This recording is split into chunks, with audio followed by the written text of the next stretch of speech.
Ito namang media, nagmamaang-maangan pa kung sino-sinungaling. Huwag na kayong maangan. Alam niyo naman mga tao, mga be, ang number of views ko, alam niyo, ang reach ko na mainstream media, hindi niyo na ito mapagtatakpan. Dahil gusto ko lang ipaalala sa mainstream media, as of this moment, at as of this moment, alam niyo kung ilan na ang reach ko, mainstream media. 141,230,987. So kahit gaano pagtatakip nyo dyan, ha, nakita na ito ng 140 million. Dahil yan ang reach ko na as of this moment. Ngayon pa lang itong buwan na ito. At ang most ng reach na yan in this week alone. Okay. Now, eto na. Kaya i-share nyo na to. Share, share, share, share. Dahil lalabas na natin ang dokumento. Ang dokumentong ito ay ating nakalap sa kinauukulan. Okay. Ano ang dokumento na to? Okay. Oh, yung mga pulis na nakikinig sa akin, kung na kayo magmaang-maangan. Okay, ano to? Ano tong papakita ko? Ang papakita ko sa inyo, palalakihin natin. Okay? Ang on information on the surrender and transfer. O, alam, familiar dito ang mga pulis. Okay? May mga booking to parang booking. Alam niyo na booking, yung mga kayong maging kaligatan, di ba? Booking and arrest form, parang ganyan yan, di ba? Okay, eto na, straight from the International Criminal Court. Okay.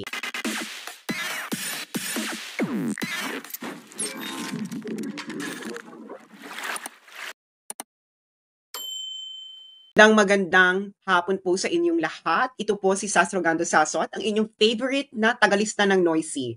Ayan, nandito na naman tayo. Alam mo naman, sa panahon ngayon, ano ba, sa panahon ngayon, ano na to?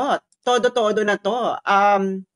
Kasi everything is being revealed. Sabi nga, hindi ba? Time reveals everything. There will be a time of reckoning. Ayan na. Andito na tayo. Meron na tayong isa na namang dokumentong ipipresenta na magpapatunay na napakasinungaling talaga ng gobyernong ito tungkol sa pagkakaaresto kay Bongbong, kay Bongbong, kay dating Pangulong Duterte.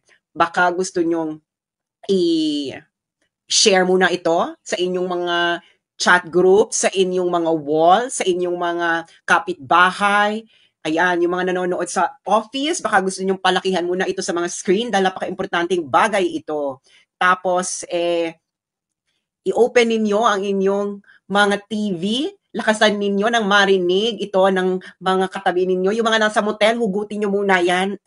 Ituloy nyo na lang pagkatapos nito. Ayan. So, i-share nyo na ngayon, click share, and then, of course, share to your friends at ang ating mga sundalo at mga pulis na nakikinig. Alam kong nakikinig kayo.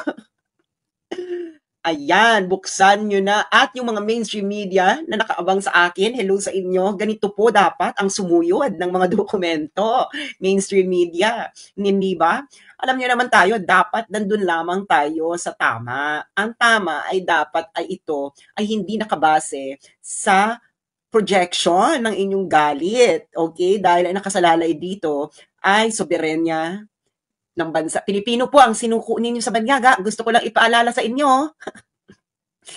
Gusto ko lang ipaalala sa inyo na ang sinuko nyo sa mga banyaga ay Pilipino. Okay? Sinuko nyo, ibinigay ninyo sa banyaga. Okay? Kakaiba ito. Ngayon, kung nagtataka kayo kung bakit ang Wakanda ay nagagalit, dahil ang mga Mindanawans po, ito po ay matagal po itong naging independent. Hindi ba? Tama ako, Wakanda. Matagal naging independent yung Mindanao, yung mga taga Sulu, Maguindanao. Okay? At alam nila kung paano ibigay sa banyaga. Alam yan ng mga taga Mindanao. Dahil yung mga taga Mindanao, ibinigay sila sa mga banyaga. Tama? Oh, basahin yung history. Kaya yung taga Wakanda, alam nyo, hindi nyo yan magugoyo, yung mga taga Mindanao. Hindi ba? Kaya, Wakanda forever. Wakanda forever tayo, lalo na si, Black Panther. Inaapi nila si Black Panther, Wakanda forever. Okay. Ano na tayo? Ang ipipresenta ko po sa inyo ngayon ay ang tinatawag na information on the surrender and transfer. Ito yung pinifill upan sa ICC pag may sinurrender na. So, pinifill upan ito ng, sino ba nag-fill up dito? Pinifill upan ito ng, sino ba signatory? Ito ay pinifill upan ng ICC representatives. Tapos, meron pang signature ito ng representative ng Philippines at ang representative ng Philippines nito ay ang ambassador natin. Ang ambassador natin sa Netherlands. Okay, ambassador natin sa Netherlands. Kaya, hindi nyo na kami maluloko. Hindi na kami magpapaloko dahil ano ba? Ilang beses tayo binudol. Paulit-ulit na lang. Ano ba tayo? Meron ba tayong battered wife syndrome?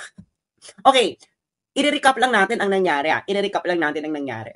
Naalala nyo na, nung diniscuss ko ang Article 59, hindi ba? Ako una nag-discuss niya, wag na kayong magloko-lokohan dyan. Mainstream media, yung mga expert na ini-interview.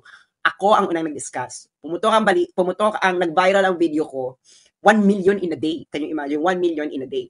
So, naloka kayo. Ngayon, kung ano-ano na ang pinagsasabi nila, dahil nga, paano mo nga naman mapipigilan? Tama ako. I am 100% correct. Okay?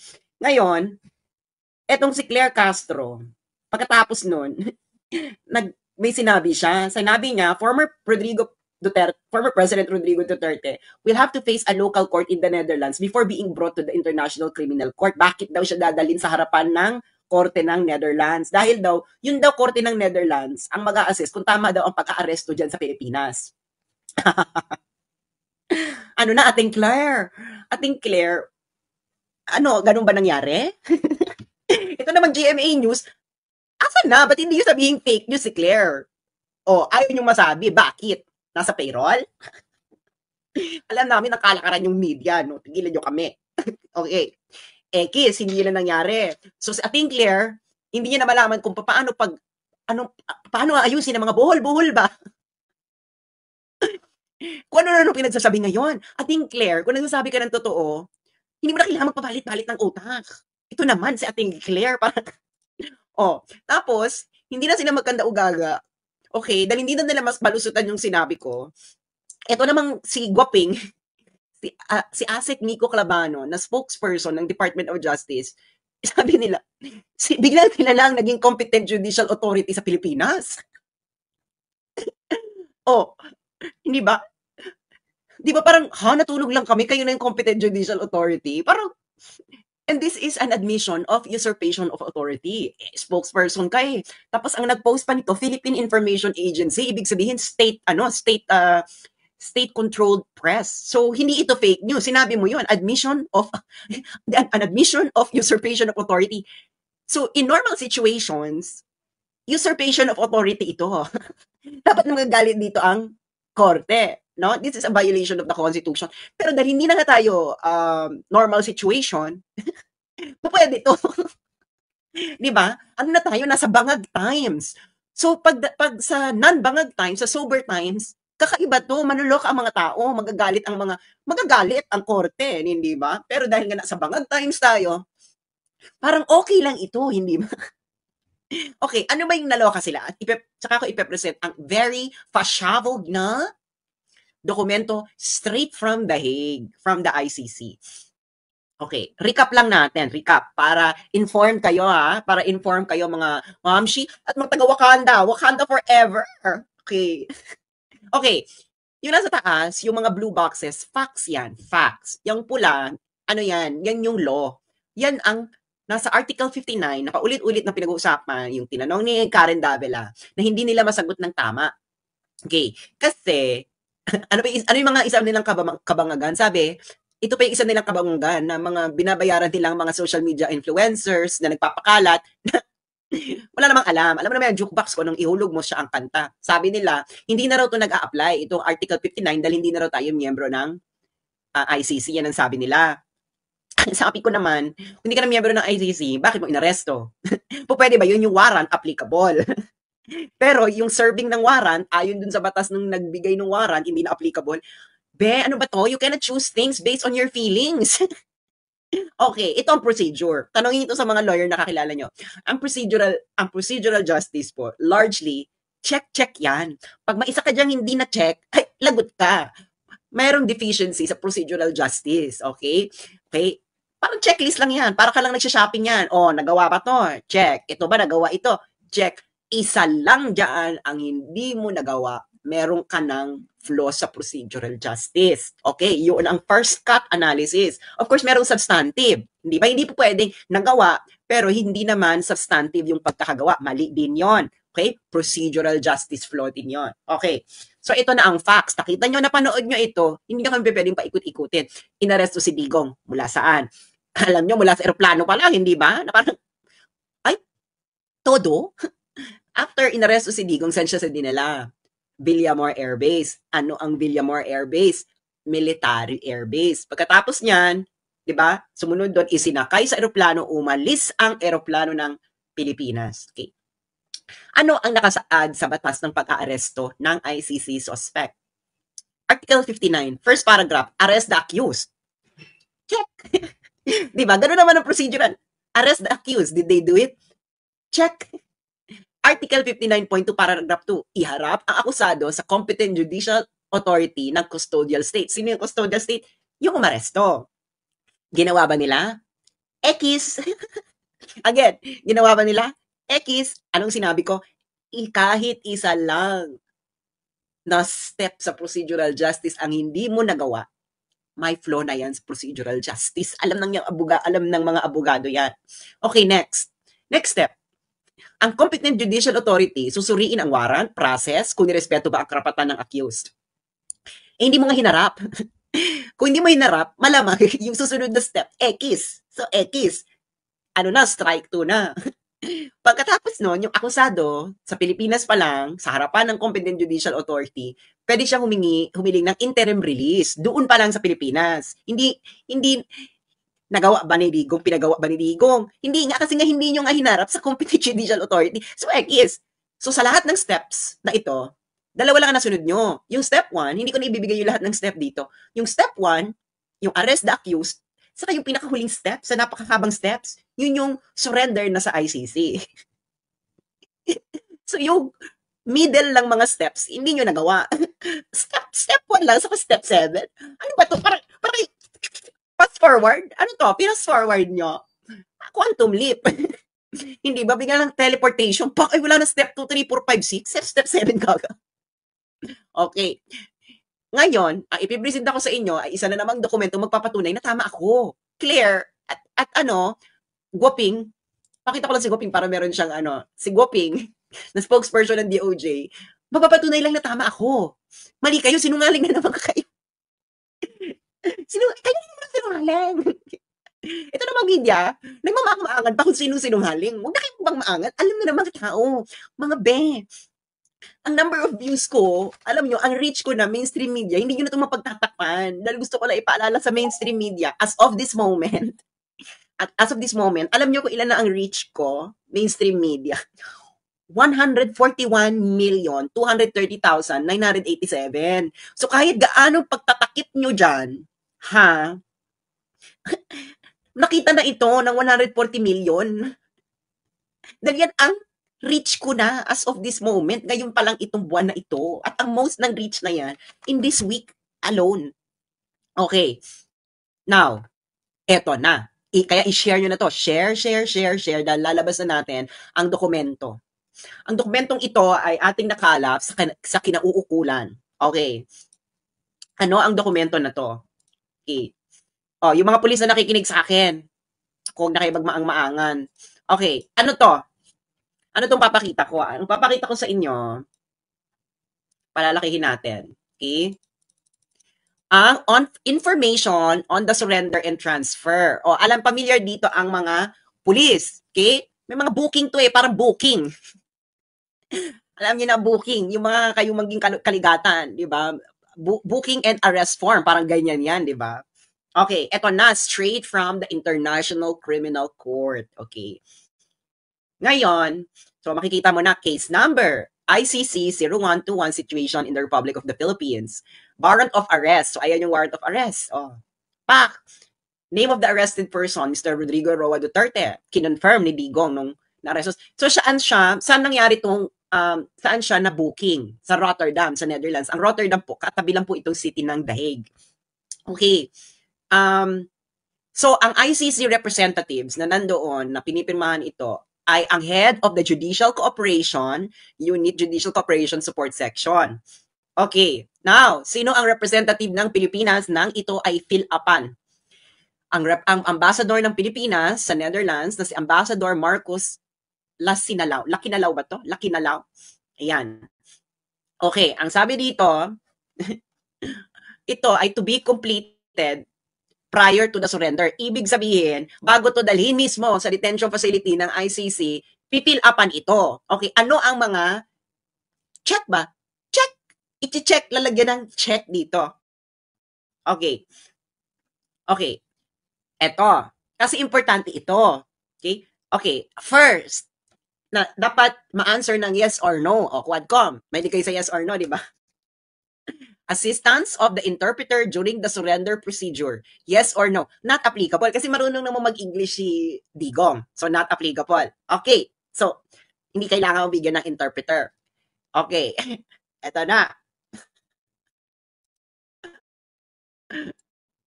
The date, time, and location of the appearance person before the competent National Judicial Authority. Required nga yan kasi, di ba? Sinabi ko na sa inyo, required yan sa batas nila. That is the next step after you arrest in the Philippines. Next step yan ni Torres. Dapat dadalhin niya sa competent National Judicial Authority. Ano ang sinagot dito ng ICC? ng ICC at ng Ambassador ng Pilipinas. Oh, ICC na ang sumagot nito. Do not know. Ano mga pulis, mga sundalo? Oh, loyal pa ba kayo sa Constitution? Sana loyal talaga kayo sa Constitution. Oh, ICC. Galing ito sa ICC. Ang ICC ang nag-fill up nito. Kangaroo court kayo. Kaya sinasabi ko sa inyo, yung ICC na yan, during this trial of Digong, feeling ng ICC, jackpot na sila. Hindi nila alam. Hindi nila alam. Yung kakutsaba nila, mga kakutsaba nila sa Pilipinas, na si Bongbong Marcos, ay budulero. Nasama sila sa budol. Yan ang tinatawag na karma. Nagmamadali kasi kayo ICC na magkaroon ng trial kasi sinabun kayo noong December ng Assembly of States. Ang Assembly of States po, ito yung mga member states ng ICC. Sinabun sila na wala naman kayong trials in process. Tapos agad-agad sila nag-request ng warrant. Oh, ito naman gobyerno ni Marcos, at na matanggal si Duterte sa Pilipinas, na shortcut na lahat. And do you really think that this will be taken well by the majority of the people of the world? May batas kayo, hindi sinunod. Ulitin ko para sa kaalaman ng lahat kung ano ang dokumentong ito. Ang dokumentong ito ay galing mismo sa ICC. Ito ang tinatawag na information on the surrender and transfer. Okay? Kasi ito yung checklist kung nasunod yung mga procedures. Ngayon, kita mo, procedural details during surrender to the court of the arrested person. Di ba? Sa harap. So, pipil upan to bago mo to dalhin ng detention center ng ICC. Okay. So, di ba? Procedural details eh. Sabi ko sa inyo para yan checklist. Assistance of the interpreter. Yes or no, not applicable. Kita mo ba kasinungalingan dito? The date, time, and location of the appearance of the arrested person do not know. Hindi nila alam ang date, time, at location ng competent National Judicial Authority kung saan umappear si Digong. Pati yung ambassador. Nada. Wala silang alam. Mahirap kasing maglagay. Mabuti na lang itong ambassador natin sa Netherlands ay hindi gumawa ng kamalian, kundi perjury kaday. Perjury kaday kung mag-imbento ka dyan. Do not know. Hindi namin alam kung nasaan. Asan ba yung competent judicial authority? Sandali lang do not know. Hindi sana, kinonsult yung si Miko Labano dahil sila naman daw ang competent judicial authority. Dapat sinabi ni Vico Clavano sa ambassador, spokesperson ng DOJ, na sila yung competent judicial authority. Pero mahila nga kasing magsinungaling. Perjury ka kasi. Pero ito sinabi ni Clavano, that's already an admission of usurpation of authority. Hindi ba? Pero, tagalin ka muna nating gwaping Pero ito, sa ICC document, the date, time, and location of the appearance of the arrested person before the competent National Judicial Authority do not know. ICC document po ito. Kaya, Karen, wag na kayo magmaang-maangan. Tatanungin nyo pa na dapat atang sinurrender. Hindi dapat. Talagang kailangan mong isurrender. Ito nga ang checklist ng ICC. Gets nyo yan? Checklist, ayan na, to be completed prior to the surrender. Kasi nga, yan ang procedural details. Checklist ka eh. Check. Okay, ano ang next? Did the arrested person receive assistance of the interpreter during the national proceedings? Sabi not applicable. Of course, kasi marunong ka mag-English. Tapos yung next question, did the arrested person receive legal assistance during national proceedings? Sino naglagay dito nang he received legal assistance during national proceedings? Paano magkakaroon ng national proceedings? Hindi nyo nga hinarap sa competent judicial authority yung tao. Kasinungalingan. Sinabi mo, hindi mo alam kung hinarap sa competent judicial authority, pero ang pinilapan, kung sino man nag-fill up dito sa ICC, UICC, you wrote, he received legal assistance during national proceedings. Yung national proceedings na nire-refer dito ng ICC, ay yung appearance before a competent national judicial authority in the Philippines. Hindi mo alam kung nangyari ito, pero alam mong binigyan ng legal assistance. Sabi nga naman Ilocano, kinananam.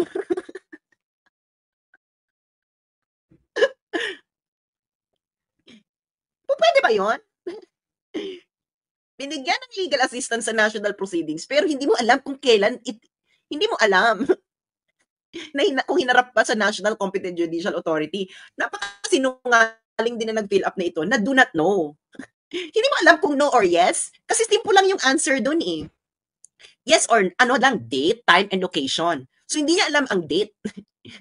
Kung kailan hinarap si Digong sa Competent National Judicial Authority sa Pilipinas. Hindi rin niya alam ang time. Hindi rin niya alam ang location. Itong pagkaharap sa Competent National Judicial Authority, ito yung national proceedings. Pero, alam mo na binigyan siya ng legal assistance.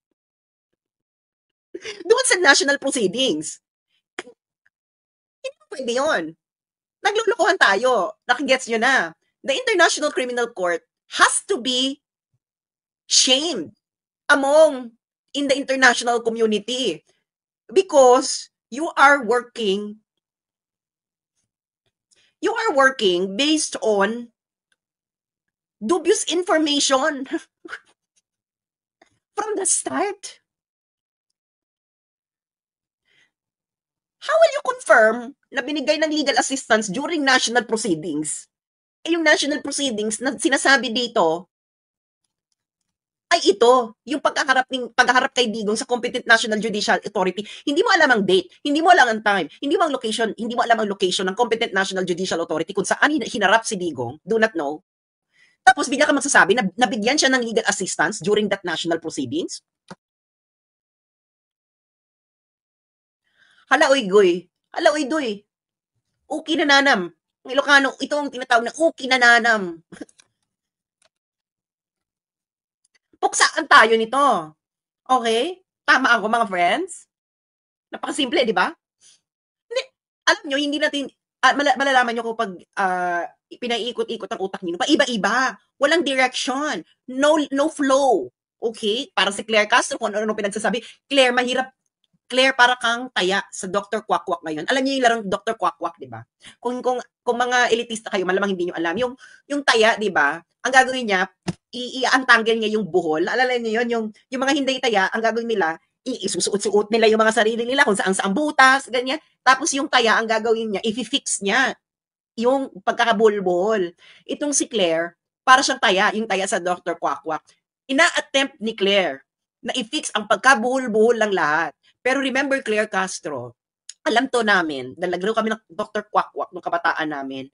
'Pag nagkamali ang taya sa Dr. Quack-Quack sa pag-ayos ng buhol, may napipilayan. Kaya napaka-dangerous na laro yang Dr. Quack-Quack, 'di ba, nung kabataan natin. Naalala niyo 'yan? 'Di ba? Oh, ayun, thank you sa aking mga Ilocanong viewers. Ano 'to, nalpasin apo, uki na nana.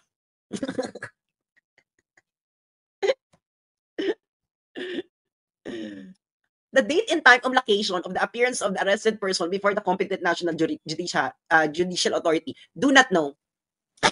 Yan ang sagot ng ICC.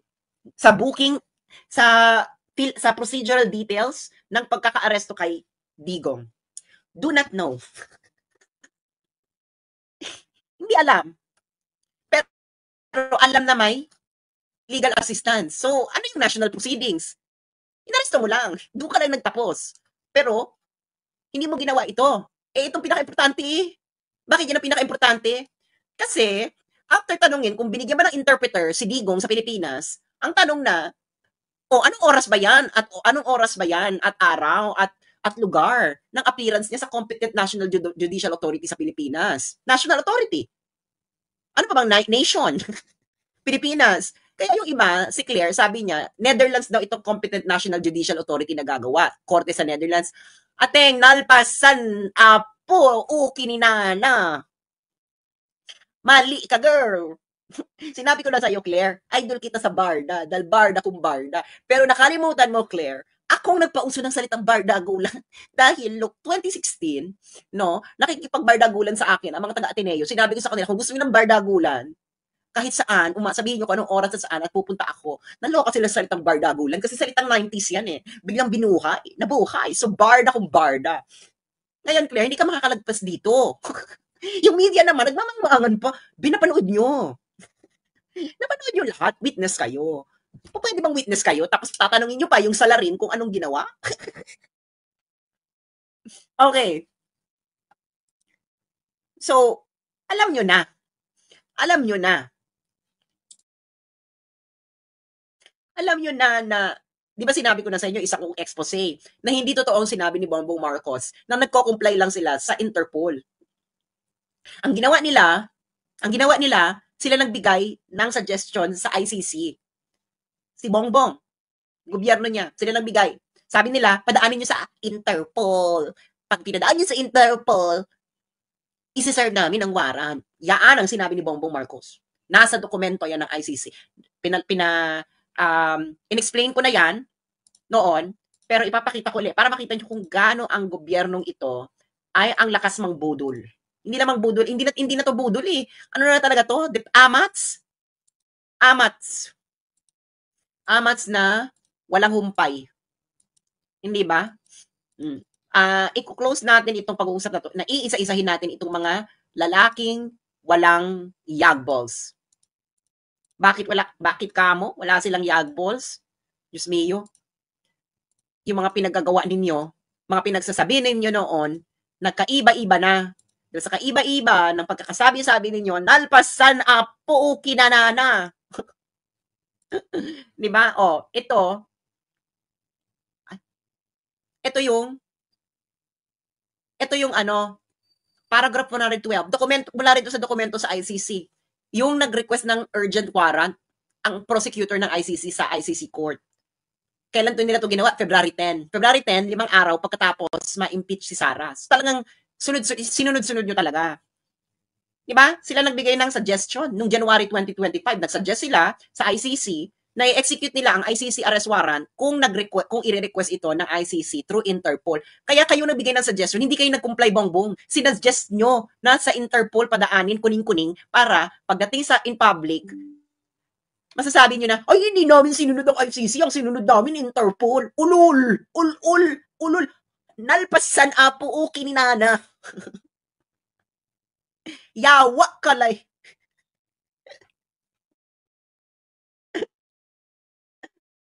Or, sa Dutch, my Lord Almighty, Hotwordoma. Kung sa Dutch ito, pag nakita to ng mga Dutch, Hotwordoma. Lord Alma ano 'to? Okay. So, nakita niyo na. So, tama tayo, hindi ba? Tama ako. Kaya kayo ay nangangatog-ngatog na. Eh, sa sobrang tama ko, kayo, yung tama ninyo nahulasan. Yung OSG, ayaw kayong i-represent sa ginawa ninyo. Sabi ng, parang kulang na lang gustong sabihin ng OSG na, bangag ba kayo? Sinabi na natin walang jurisdiction, tapos isusurrender. Hindi pa pwede yun. Hindi ba, Mi? Oh, ipe-present uli natin to, di ba? Galing to ICC, the date, time, and location of the appearance of the arrested person before the competent national judicial authority do not know. Pwede pala yun. Pwede pala yun. Ikukulong mo yung tao, hindi mo alam kung nasunod yung proseso. Wala na, ikulong mo na. Ay, nako.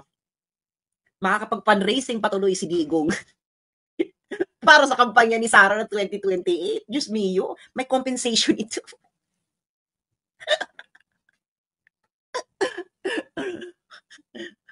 Do not know? Totoo.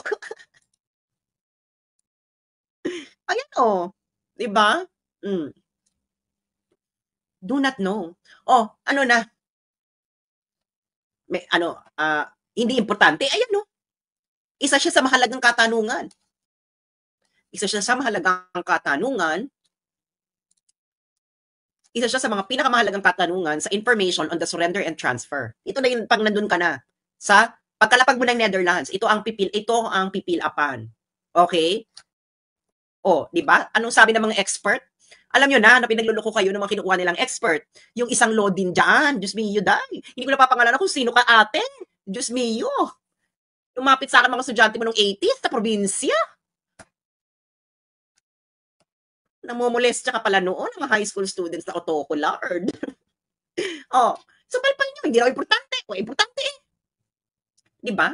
Time, date, time, and location of the appearance of the arrested person before the competent national judicial authority do not know. So alam nyo na yung mga expert ko no, na nangre-rebattal sa akin, yung Kabataan Party List, ay sinungaling. Yung mga magulang dito, kausapin ninyo ang mga anak ninyo, ipamuka ninyo, kurutin ninyo sa singit ang mga anak ninyong supong-suporta dyan sa Kabataan Party List dahil pinaglululoko sila ng Kabataan Party List. Sabi ng Kabataan Party List, hindi daw ito kailangan dahil hindi na daw tayo member ng ICC. Ulul nalpasan apo kininanakot bordo mayawa kayo. There you have it. Alam nyo na. Kaya kayo, kung hindi nyo pa ginagawa, lagyan nyo na ng green ribbon ang mga sasakyan ninyo. Green is the color of a new Philippines. Green, tagsibol. Tagsibol. Meron bang bad word ang tawsog? Gusto ko matuto ng tawsog na na bad word, na curse. May mga tawsog ba ako na viewers? Turuan nyo naman ako. Gusto kong gamitin yung curse word ng mga ng giatay man kayo ng mga tagat ng mga tawsog. Turuan nyo naman ako paano magmura tawsog way. Meron? Okay, turuan nyo ako. Tawsog. Gusto ko yung may feelings. Sabihin nyo na lang kung ano yung giatay kudasay. Linti ani. Tama ba ang pronunciation ko? Ayoko maging Southern Luzon, ha? Sa dupang. Waisipug. Tama ba? Bilat inam mo. Buto iyama. Nabugtang na. Pisting yawa. Baka naman pinagluloko-loko niyo ko dito. Naku, baka magalit ang mga tawsog. Baka magmagalit ating mga kapatid na tawsog. Siguro din yung tama yung tinuturo nyo sa akin, ha? Oh. Suhada. Mali. Hindi nila alam kung kailan sinurrender sa National Court si Digong. Importante yun. Tinanong. Okay. Ngayon, dahil nga ito na ang panahon ng mga lalaking walang yagba, ito na ang isa sa mga pinakawalang yagba. Okay? Disappointed. We are so disappointed with you. Dahil nga, nabudol mo din kami, Diyos ko Lord. Sana talaga pag kuwang ko Marcos budol.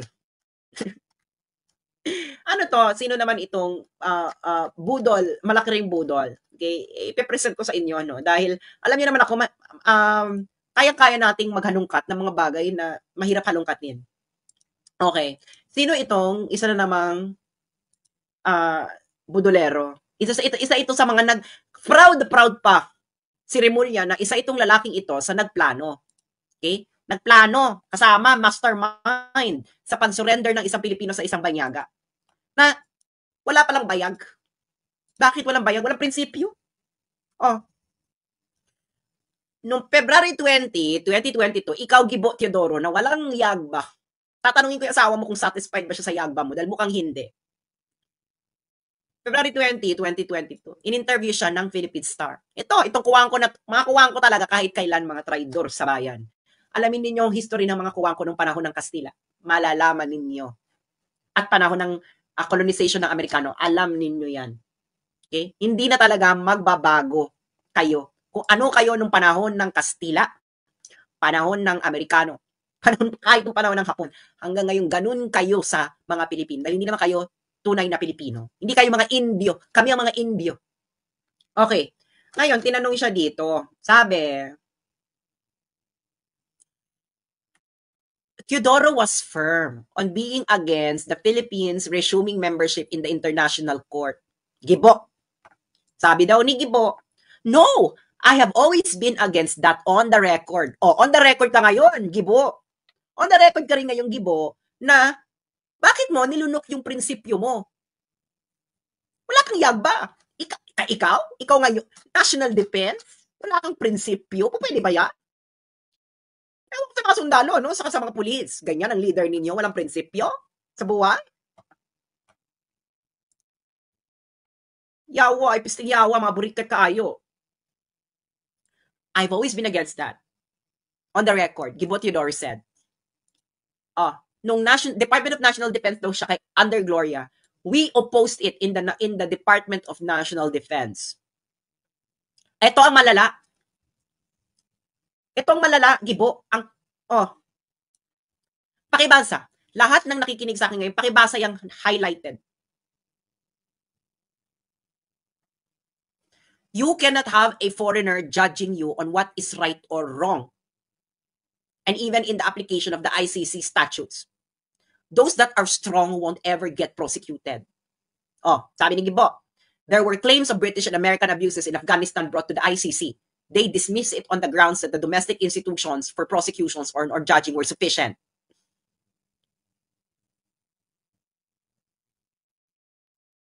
Ikaw, Gibo, nagsabi nito. 2022. Asa na yung bayag mo? Labas mo. Lakas sa loob mong manggera ng malaking bansang gusto mong awayin, gusto mo nang girahin yung China. Wala kang itong mga pinagsasabi mo, hindi mo kayang panindigan. Sino maniniwala sa iyo na kaya mong lumaban ng gera na wala kang prinsipyo sa buhay? Tama? Di ba? Tama ako? Alam mo yung mga kapatid nating Muslim, wala silang pakialam kahit hindi kayo pareho ng paniniwala, basta may prinsipyo ka sa buhay, paninindigan mo. Kaya, kayo, walang maniniwala sa inyong mga Pilipino dahil wala kayong prinsipyo sa buhay. Palaki natin for more impact ng mga isampal ito kay Gibo. Na malaman ito ng mga sundalo na yung DND chief, wala siyang prinsipyo sa buhay tungkol sa mga Pilipino. Bakit? Dahil isa yung kuwang ko. Ang mga kuwang ko, ganyan talagang mga ugali kahit nung panahon ng Kastila.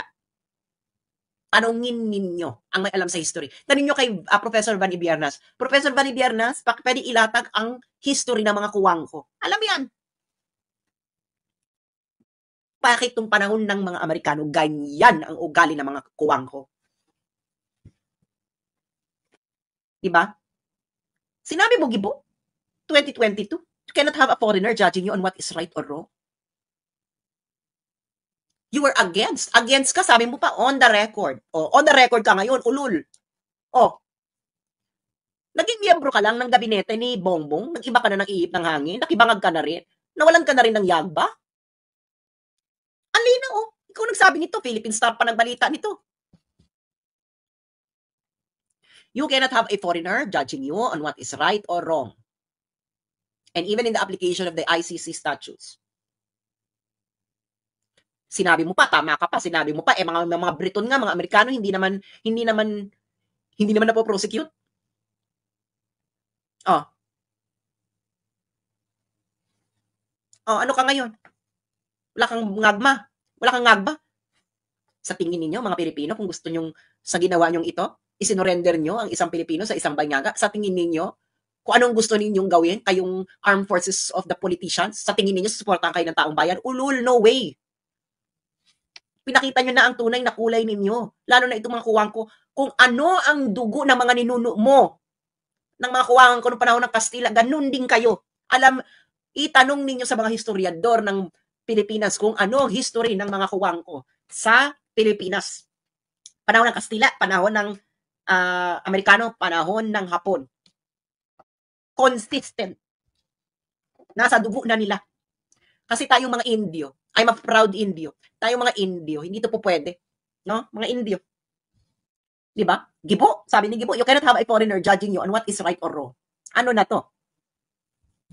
Pinakita nyo lang sa mga Pilipino na wala kayong prinsipyo sa buhay. Maliliit ang mga yagba nyo. Hindi nyo kayang panindigan ang mga sinabi ninyo. Sino ngayon ang dapat itapon ng mga Pilipino sa history ng mga Pilipinas? Eh di kayo mga walang prinsipyo sa buhay? Kakahiya? Nakakahiya kayo? Akala ninyo, yung mga Pilipino, madedengoy ninyo, mabobola-bola ninyo, mapapaikot-ikot ninyo na para mga kulangot at kinuha ninyo sa mga ilong ninyo at gaganyan ninyo. Hindi. Ang ginawa ninyo ngayon, okay, hindi nyo pa alam ang magiging outcome na to. Sa tingin ninyo, ang magiging outcome na ito ay parang EDSA lang. Ulul, you will witness something. The Filipino people will witness something that it has never witnessed in its history. This is the right time for a complete overhaul of society. Sumobra na itong mga taga-Southern Europe. Kaya Wakanda forever. Wakanda forever. Sumobra na ang kabanggaan ng mga taga-Southern Europe. Wala nang prinsipyo sa buhay. Pwede ba to? Paulit-ulit. Wakanda forever. Diba? Wala na kayong prinsipyo. Paikot-ikot na. Kung you are not just two-faced individuals. You are individuals who have no integrity. Absolutely no integrity. You cannot have a foreigner judging you on what is right or wrong, Gibo. Sabi mo. Tapos ngayon, kasama ka pala sa platter. Very kuwang ko nga, nung panahon ng Kastila. Oh. Diba?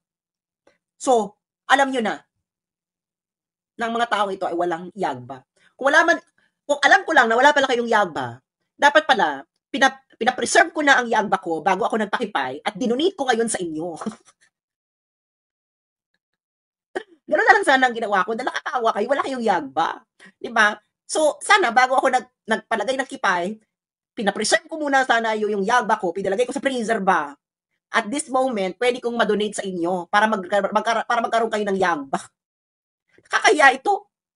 Hindi lang kayo nakakahiya, susumpa namin kayo. Sumpa kayo ng mga Pilipino. Dahil kayo ay walang prinsipyo sa buhay. Ginagamit ninyo ang mga biktima kuning-kuning para sa pansariling interes. Wala kayong pakialam sa mga biktima. Tigilan ninyo kaming mga elitista. You never cared for them. Anyway, ito mga biktima pinipresenta ninyo, mga kapuspalad ito.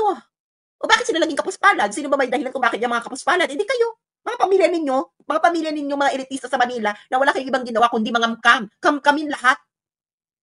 Pero ngayon, may hangganan ng lahat. Tapusin na natin ito. Tapusin na natin itong sistemang ito. Matatapos din ito. Yung sabi ko sa inyo, there will be a great reset. There will and should be. Na pag hindi nagkaroon ng great reset dahil dito, kawawa ang mga apo ninyo, ang next generation of Filipinos.